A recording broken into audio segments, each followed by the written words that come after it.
ಆಷಾಢ. ಈ 4 ತಪ್ಪುಗಳನ್ನು ಮಾಡಲೇಬೇಡಿ. ಆಷಾಢದಲ್ಲಿ ಇವುಗಳನ್ನು ಮಾಡಿದರೆ ಯಾವ ದೋಷವೂ ಹತ್ತಿರ ಸುಳಿಯದು. ಶ್ರೀ ಸದ್ಗುರು ಸಾಯಿ ಜ್ಯೋತಿಷ್ಯರು ಲಕ್ಷ್ಮೀಕಾಂತಾಚಾರ್ಯ.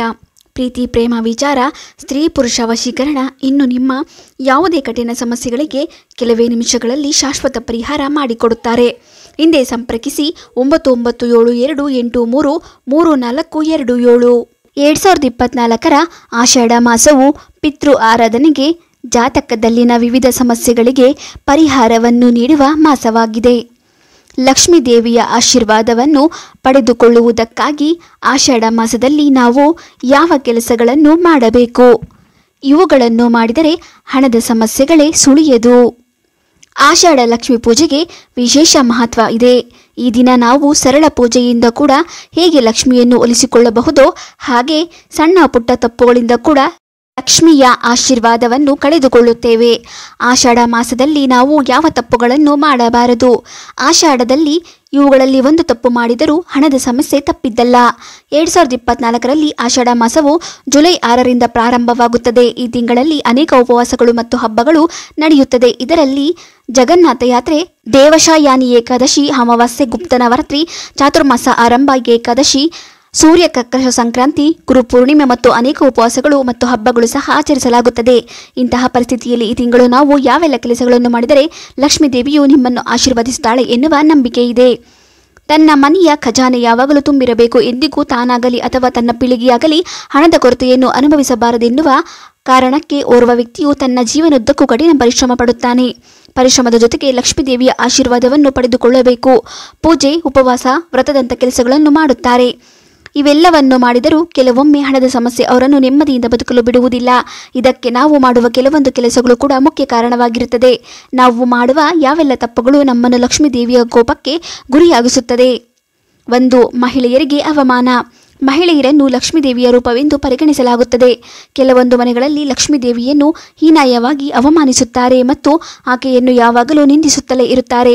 ಇಂತಹ ಮನೆಗಳಲ್ಲಿ ಲಕ್ಷ್ಮೀ ದೇವಿ ಖಂಡಿತ ನಿಲ್ಲುವುದಿಲ್ಲ. ಯಾಕೆಂದರೆ ನೀವು ಮಹಿಳೆಯರಿಗೆ ಮಾಡುವ ಅವಮಾನವನ್ನು ಆಕೆ ತನ್ನದಾದ ಅವಮಾನವೆಂದು ಭಾವಿಸುತ್ತಾಳೆ. ಇಂತಹ ಮನೆಗಳಲ್ಲಿ ಹಣದ ಸಮಸ್ಯೆ ಇರುತ್ತದೆ.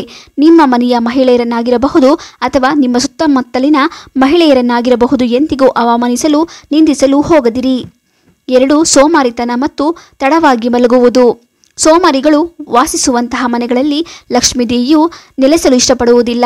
ಒಂದು ವೇಳೆ ಆಕೆ ಇಂತಹ ಮನೆಗಳಲ್ಲಿ ಇದ್ದರೂ ಹೆಚ್ಚು ಕಾಲ ಸೋಮಾರಿಗಳೊಂದಿಗೆ ಉಳಿಯುವುದಿಲ್ಲ. ಅದರಲ್ಲೂ ಸೂರ್ಯೋದಯದ ನಂತರವೂ ಮಲಗುವವರನ್ನು ರಾಕ್ಷಸ ಸ್ವಭಾವದವರೆಂದು ಪರಿಗಣಿಸಲಾಗುತ್ತದೆ. ಇಂಥವರ ಮೇಲೆ ಲಕ್ಷ್ಮೀ ದೇವಿ ಸದಾಕಾಲ ಕೋಪಿಸಿಕೊಳ್ಳುತ್ತಾಳೆ. ತಡವಾಗಿ ಏಳುವವರ ಮೇಲೆ ಮಾತ್ರವಲ್ಲ, ರಾತ್ರಿ ತಡವಾಗಿ ಮಲಗುವವರ ಮೇಲೂ ತಾಯಿ ಲಕ್ಷ್ಮಿ ಕೋಪಿಸಿಕೊಳ್ಳುತ್ತಾಳೆ. ಕೊಳಕಾಗಿರುವ ಮನೆ. ಮನೆಯಲ್ಲಿ ಶುಚಿತ್ವ ಬಗ್ಗೆ ವಿಶೇಷ ಗಮನ ಹರಿಸದ ಮತ್ತು ಎಲ್ಲೆಂದರಲ್ಲಿ ಕಸ ಹರಡುವ ಜನರು ವಾಸಿಸುವ ಮನೆಗಳಲ್ಲಿ ಲಕ್ಷ್ಮಿ ಹೆಚ್ಚು ಕಾಲ ಉಳಿಯುವುದಿಲ್ಲ. ಮನೆಯಲ್ಲಿ ಕಲ್ಮಶವಿದ್ದರೆ ಲಕ್ಷ್ಮಿ ಕಂಗಾಲಾಗಿ ದಾರಿದ್ರ್ಯ ತಾಂಡವವಾಡುತ್ತದೆ. ಅದಕ್ಕಾಗಿಯೇ ನೀವು ಸಂಪತ್ತಿನ ದೇವತೆಯನ್ನು ಮೆಚ್ಚಿಸಲು ಬಯಸಿದರೆ ಯಾವಾಗಲೂ ನಿಮ್ಮ ಸುತ್ತಮುತ್ತಲಿನ ಶುಚಿತ್ವದ ಬಗ್ಗೆ ವಿಶೇಷ ಕಾಳಜಿ ವಹಿಸಿ. ಆದರೆ ಮನೆಯನ್ನು ಶುಚಿತ್ವಗೊಳಿಸುವ ಅಬ್ಬರದಲ್ಲಿ ಮುಸ್ಸಂಜೆ ವೇಳೆ ಮನೆಯನ್ನು ಗುಡಿಸಲು ಮುಂದಾಗದಿರಿ. ದೀಪವನ್ನು ಹಚ್ಚಬೇಕು. ಮನೆಯಲ್ಲಿ ಬೆಳಗ್ಗೆ ಮತ್ತು ಸಂಜೆ ಪೂಜೆ ಮಾಡದೆ ದೀಪ ಹಚ್ಚದೆ ಇರುವವರ ಮೇಲೆ ತಾಯಿ ಲಕ್ಷ್ಮಿ ಕೋಪಗೊಳ್ಳುತ್ತಾಳೆ. ಇಂತಹ ಮನೆಗಳಲ್ಲಿ ತಾಯಿ ಲಕ್ಷ್ಮಿಯು ಹೆಚ್ಚು ಕಾಲ ಇರುವುದಿಲ್ಲ. ಇದರೊಂದಿಗೆ ಶುಕ್ರವಾರದಂದು ಸಾಲ ಮಾಡುವುದು ಮತ್ತು ಕೊಡುವುದನ್ನು ತಪ್ಪಿಸಬೇಕು. ಈ ತಪ್ಪನ್ನು ಮಾಡುವುದರಿಂದಲೂ ಲಕ್ಷ್ಮಿ ಕೋಪಗೊಳ್ಳುತ್ತಾಳೆ ಎಂದು ಹೇಳಲಾಗಿದೆ. ಈ ಮೇಲಿನ 4 ತಪ್ಪುಗಳನ್ನು ಯಾವ ವ್ಯಕ್ತಿ ತನ್ನ ಜೀವಿತಾವಧಿಯಲ್ಲಿ ಮಾಡುತ್ತಾನೋ ಅದರ ಪರಿಣಾಮವನ್ನು ಆತನ ಮರಣದ ನಂತರ ಆತನ ಪೀಳಿಗೆಯು ಅನುಭವಿಸುತ್ತದೆ. ಈ ಕಾರಣಕ್ಕಾಗಿ ಲಕ್ಷ್ಮೀ ದೇವಿಗೆ ಕೋಪ ಬಾರದಂತೆ ನೋಡಿಕೊಳ್ಳುವುದು ತುಂಬಾನೇ ಮುಖ್ಯ. ಇವುಗಳನ್ನು ಮಾಡಿದರೆ ಯಾವ ದೋಷವೂ ಹತ್ತಿರ ಸುಳಿಯದು. 1. ಪಿತೃದೋಷ ನಿವಾರಣೆಗೆ ಹೀಗೆ ಮಾಡಿ. ಆಷಾಢ ಮಾಸದ ಸಮಯದಲ್ಲಿ ಪಿತೃದೋಷ ನಿವಾರಣೆಗೆ ಪೂರ್ವಜರಿಗೆ ತರ್ಪಣ ಮಾಡಿ ಪೂಜೆ ಮಾಡಬೇಕು. ಈ ರೀತಿ ನೀವು ನಿಮ್ಮ ಪಿತೃಗಳನ್ನು ಸಂತೋಷಗೊಳಿಸಿದರೆ ಅವರು ನಿಮ್ಮ ಜೀವನದಲ್ಲಿನ ಎಲ್ಲ ರೀತಿಯ ಸಮಸ್ಯೆಗಳನ್ನು ತೊಡೆದು ಹಾಕುತ್ತಾರೆ. ಪಿತೃದೋಷ ನಿವಾರಣೆಗೆ ಆಷಾಢ ಮಾಸದಲ್ಲಿ ಮಾಡುವ ಕ್ರಮಗಳನ್ನು ಅತ್ಯಂತ ಪ್ರಯೋಜನಕಾರಿಯಾಗಿರುತ್ತದೆ. ಕಾಳಸರ್ಪದೋಷಕ್ಕೆ ಪರಿಹಾರ. ಆಷಾಢ ಮಾಸದ ಸಮಯದಲ್ಲಿ ಕಾಳಸರ್ಪದೋಷವನ್ನು ತೊಡೆದು ಹಾಕಲು ಸರ್ಪ ಸಂಸ್ಕಾರ ಕಾರ್ಯ ಅಥವಾ ಪಂಚಬಲಿ ಕರ್ಮವನ್ನು ಮಾಡಬೇಕು. ಚಂದ್ರದೋಷದಿಂದ ಪರಿಹಾರ ಪಡೆಯಲು ಈ ಮಾಸದಲ್ಲಿ ಚಂದ್ರದೇವನ ಆರಾಧನೆ ಮಾಡಿ. ಸೂರ್ಯ ದೋಷಕ್ಕೆ ಪರಿಹಾರ. ಈ ಮಾಸದಲ್ಲಿ ಸೂರ್ಯ ದೇವನಿಗೆ ಆರ್ಘ್ಯವನ್ನು ಅರ್ಪಿಸುವುದರಿಂದ ಸೂರ್ಯ ದೋಷವು ಜಾತಕದಿಂದ ದೂರವಾಗುತ್ತದೆ. ಪೂರ್ವಜರ ಆತ್ಮಕ್ಕೆ ಶಾಂತಿ ಸಿಗಲೆಂದು ಉಪವಾಸ ಆಚರಿಸಿ ಮತ್ತು ಬಡವರಿಗೆ ದಾನ ನೀಡಬೇಕೆಂಬುದನ್ನು ಗಮನದಲ್ಲಿಟ್ಟುಕೊಳ್ಳಿ. ಲಕ್ಷ್ಮೀ ದೇವಿಯ ಆಶೀರ್ವಾದಕ್ಕಾಗಿ ಆಷಾಢ ಮಾಸದಲ್ಲಿ ಪ್ರತಿದಿನ ಸಂಜೆ ಅರಳಿ ಮರದ ಕೆಳಗೆ ಸಾಸಿವೆ ಎಣ್ಣೆಯ ದೀಪವನ್ನು ಹಚ್ಚಿ ಮತ್ತು ನಿಮ್ಮ ಪೂರ್ವಜರನ್ನು ಸ್ಮರಿಸಿ ಹಾಗೂ ಮರದ ಸುತ್ತಲೂ 7 ಬಾರಿ ಪ್ರದಕ್ಷಿಣೆಯನ್ನು ಹಾಕಿ. ಹಾಗೂ ಈ ಮಾಸದಲ್ಲಿ ಈಶಾನ್ಯ ಮೂಲೆಯಲ್ಲಿ ಹಸುವಿನ ಶುದ್ಧ ತುಪ್ಪದ ದೀಪವನ್ನು ಹಚ್ಚಿ. ಇದು ಲಕ್ಷ್ಮೀ ದೇವಿಯ ಅನುಗ್ರಹವನ್ನು ತರುತ್ತದೆ.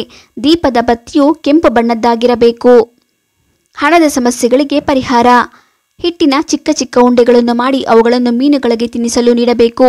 ನೀವು ಈ ಕೆಲಸವನ್ನು ಮಾಡುವುದರಿಂದ ಹಣಕ್ಕೆ ಸಂಬಂಧಿಸಿದ ಸಮಸ್ಯೆಗಳು ದೂರಾಗುತ್ತವೆ. ಅಷ್ಟೇ ಅಲ್ಲದೆ ಕಪ್ಪು ಬಣ್ಣದ ನಾಯಿಗಳಿಗೆ ತುಪ್ಪದಲ್ಲಿ ಬೇಯಿಸಿದ ರೊಟ್ಟಿಯನ್ನು ಕೂಡ ತಿನ್ನಲು ನೀಡಬಹುದು.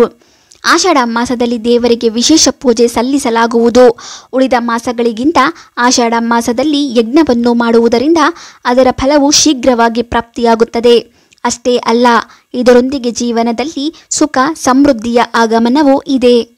ನಿಮ್ಮ ಜಾತಕದಲ್ಲಿ ಸೂರ್ಯ ಮತ್ತು ಮಂಗಳನ ಸ್ಥಾನವು ಬಲಪಡಿಸಲು ಮತ್ತು ಆರ್ಥಿಕ ತೊಂದರೆಗಳಿಂದ ಮುಕ್ತಿ ಹೊಂದಲು ನೀವು ಬಯಸಿದರೆ ನೀವು ಆಷಾಢ ಮಾಸದಲ್ಲಿ ಶ್ರೀಹರಿ ವಿಷ್ಣು, ಶಿವ, ದುರ್ಗಾ ಮತ್ತು ಹನುಮಂತನನ್ನು ಪೂಜಿಸಬೇಕು. ಆಷಾಢ ಮಾಸದಲ್ಲಿ ಇವರನ್ನು ಪೂಜಿಸುವುದು ವಿಶೇಷವಾಗಿ ಫಲಕಾರಿಯಾಗಿದೆ. ಆಷಾಢ ಮಾಸದಲ್ಲಿ ಸೂರ್ಯೋದಯಕ್ಕೆ ಮುಂಚೆ ಎದ್ದು ಏನನ್ನು ತಿನ್ನದೆ ಸ್ನಾನ ಮಾಡಿ ನಂತರ ಸೂರ್ಯದೇವರಿಗೆ ಆರ್ಘ್ಯವನ್ನು ಅರ್ಪಿಸಿ. ಸೂರ್ಯದೇವನನ್ನು ಆರೋಗ್ಯದ ದೇವರು ಎಂದು ಕರೆಯಲಾಗುತ್ತದೆ.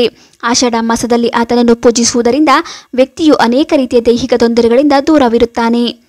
ಆಷಾಢ ಮಾಸದಲ್ಲಿ ಅನೇಕ ಉಪವಾಸಗಳು ಮತ್ತು ಹಬ್ಬಗಳನ್ನು ಆಚರಿಸಲಾಗುತ್ತದೆ. ಆದ್ದರಿಂದ ಈ ತಿಂಗಳು ಪೂಜೆಗೆ ಹೆಚ್ಚು ವಿಶೇಷವಾಗಿದೆ. ದೇವಶಯನಿ ಏಕಾದಶಿ, ಗುಪ್ತ ನವರಾತ್ರಿ, ಆಷಾಢ ಪೂರ್ಣಿಮಾ, ಆಷಾಢ ಅಮಾವಾಸ್ಯೆ ಮತ್ತು ಯೋಗಿನಿ ಏಕಾದಶಿ ಮುಂತಾದ ಅನೇಕ ಧಾರ್ಮಿಕ ಉಪವಾಸಗಳನ್ನು ಈ ಮಾಸದಲ್ಲಿ ಆಚರಿಸಲಾಗುತ್ತದೆ. ಸಾಧ್ಯವಾದರೆ ಈ ಹಬ್ಬಗಳಂದು ಪೂಜೆ ಪುನಸ್ಕಾರ ಮಾಡಿ. ನಿಮ್ಮ ಇಷ್ಟಾರ್ಥವು ಖಂಡಿತವಾಗಿಯೂ ಈಡೇರುತ್ತದೆ. ಆಷಾಢ ಮಾಸವು ಯಾಗಗಳನ್ನು ಮಾಡಲು ಮತ್ತು ಧಾರ್ಮಿಕ ಆಚರಣೆಗಳನ್ನು ನಡೆಸಲು ಮಂಗಳಕರವಾಗಿದೆ. ವರ್ಷದ 12 ತಿಂಗಳುಗಳಲ್ಲಿ ಆಷಾಢ ಮಾಸದಲ್ಲಿ ಯಜ್ಞವನ್ನು ಮಾಡುವುದರಿಂದ ಅದರ ಫಲವು ಶೀಘ್ರವಾಗಿ ಪ್ರಾಪ್ತಿಯಾಗುತ್ತದೆ. ಅಷ್ಟೇ ಅಲ್ಲ, ಇದರೊಂದಿಗೆ ಜೀವನದಲ್ಲಿ ಸುಖ ಸಮೃದ್ಧಿಯ ಗಮನವೂ ಆಗುತ್ತದೆ. ಆಷಾಢ ಮಾಸದಲ್ಲಿ ವಿಪರೀತ ಮಳೆಯಾಗುವ ಕಾರಣದಿಂದ ಮದುವೆಯಂತಹ ಶುಭ ಕಾರ್ಯಗಳನ್ನು ನಿಷೇಧಿಸಲಾಗುತ್ತದೆ. ಆಷಾಢ ಮಾಸ ಮುಗಿದು ಹೊಸ ಮಾಸ ಆರಂಭವಾಗುವವರೆಗೆ ಈಗಷ್ಟೇ ಮದುವೆಯಾದ ಹೆಣ್ಣು ಮಗಳು ತನ್ನ ಪತಿ ಮನೆಯನ್ನು ತೊರೆದು ತವರು ಮನೆಗೆ ಹೋಗುತ್ತಾಳೆ. ಇದಕ್ಕೆ ಅನೇಕ ಕಾರಣಗಳಿವೆ. ಗಂಡ ಹೆಂಡತಿ ಈ ಮಾಸದಲ್ಲಿ ಸೇರಿದರೆ ಅಶುಭವೆಂದು, ಇನ್ನು ಅತ್ತೆ ಸೊಸೆಯರು ಈ ಮಾಸದಲ್ಲಿ ಒಂದೇ ಮನೆಯಲ್ಲಿದ್ದರೆ ಅವರಿಬ್ಬರ ನಡುವೆ ಮನಸ್ತಾಪ ಉಂಟಾಗುತ್ತದೆ ಎಂದು ಹೀಗೆ ಮಾಡುತ್ತಾರೆ. ಆಷಾಢ ಮಾಸದಲ್ಲಿ ಶುಭ ಅಥವಾ ಮಂಗಳಕರ ಕಾರ್ಯಗಳನ್ನು ಮಾಡುವುದು ನಿಷಿದ್ಧವಾಗಿದ್ದರೂ ದೇವರ ಪೂಜೆ ಮಾಡುವುದಕ್ಕೆ ವಿಶೇಷ ಮಹತ್ವವಿದೆ. ಆಷಾಢ ಮಾಸದಲ್ಲಿ ನಾವು ದೇವರ ಪೂಜೆ ಮಾಡುವುದರಿಂದ ಅದು ನಮಗೆ ದುಪ್ಪಟ್ಟು ಲಾಭವನ್ನು ನೀಡುತ್ತದೆ ಎನ್ನುವ ನಂಬಿಕೆ ಇದೆ. ವಿಡಿಯೋ ಇಷ್ಟ ಆದರೆ ಲೈಕ್ ಮಾಡಿ, ಶೇರ್ ಮಾಡಿ, ನಮ್ಮ ಚಾನೆಲ್ ಸಬ್ಸ್ಕ್ರೈಬ್ ಮಾಡಿ. ಮುಂದಿನ ವಿಡಿಯೋದೊಂದಿಗೆ ಭೇಟಿಯಾಗೋಣ. ಧನ್ಯವಾದಗಳು.